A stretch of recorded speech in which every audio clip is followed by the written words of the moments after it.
Hi there. Today I'm going to show you how to copy some sequences from PipBio into Google Slides and Google Sheets. And this works exactly the same for Microsoft PowerPoint or Microsoft Excel. So this is very useful if you can imagine that you're maybe trying to prepare a presentation for the rest of your company. Maybe you want to show them some hits. Today I actually have an alignment here. This could just be a regular sequence document coming from some clustering or some annotated sequences. It's all the same process. So the first thing I'm going to do is configure my view to look how I want it to. The colors will be copied along with the sequences. So in this case I'm going to choose the Biophysical 1 color scheme here. And I'm going to toggle on some annotations. So I can select what I want to copy, and I can do this by either clicking annotations, which selects the part of the sequence which is covered by the annotation, or I can click and drag, and I can do either of these across multiple sequences. So if you imagine that I want to maybe just copy this FRH2 here, on my keyboard on a Windows I can press Control-C, or on a Mac Command-C. So if I do that, you can see here it says I've copied one sequence and the format is rich text. And we'll get back to this Customize button here. So now if I come over to Google Slides and press Paste, so I've just pressed Command-V, I'm on a Mac, but if you're on Windows you press Control-V. And when I zoom in you can see it's copied the FRH2, including the background colors there. So that's nice. So this is useful if you just want to copy one or more sequences. Control-C again there, paste, and you can see how this works. If, however, maybe we also want to include the name, so if we have two sequences here, it can be a bit confusing. Was it this one or was it this one that I copied? So maybe if we want to copy the entire sequence this time, I've just selected that, Control-C again, and this time we're going to customize. That brings up this copy settings dialog, which is persisted, so you can save these settings and you'll be able to use them again and again. So if I now toggle on the name, you can see there's a bunch of other options here as well, but right now I just want to get the name out as well. And hit save. So now, if I copy these, Control-C, and I'll delete those. So now when I press Control-V here, you can see it's actually pulled the sequence name along as well, and it's aligned that text so that the sequence is underneath each other and the names are underneath each other. Just to do another example, maybe this time I'll just select some of the sequence in the middle here, Control-C, Control-V, and you can see here that that has pasted exactly what I copied, and when I resize the box, they're all nicely aligned.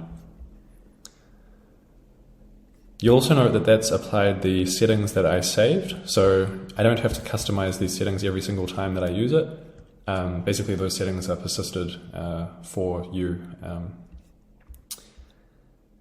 So maybe we want to look into a few more of these settings. This time I'll select the full sequence, a bit more interesting, and I'll press Control-C again and customize.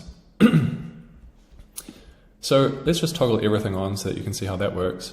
Here we're going to copy the consensus sequence because this is an alignment. I can do that.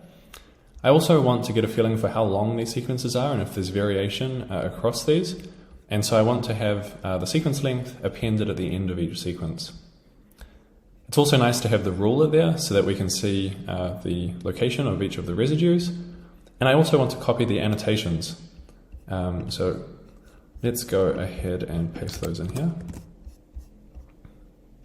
Again, you just have to resize those. And we'll zoom in just a little bit. So you can see, even though the sequence, the alignment is of course all the same length, you can see we're actually displaying the sequence length of the ungapped sequence length here. We also have the annotations, which have been sort of displayed in this sort of text format here. And let's say we don't want one of these, we can just delete it, that's not a problem. We have the consensus sequence from the alignment, and we also have the ruler. So the position of the first character in the ruler is the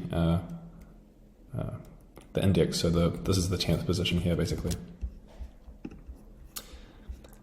There are a few shortcuts for making this easier, so you can press actually Control-A or Command-A to select an entire sequence. And if you press it again, it will select all sequences in your current document. So now I have basically 137 sequences selected.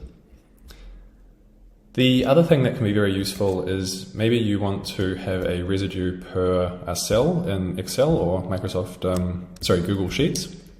So again, if we customize this here, select the tabular option. You can see here it puts one residue per cell. And maybe we'll just simplify this a bit and copy.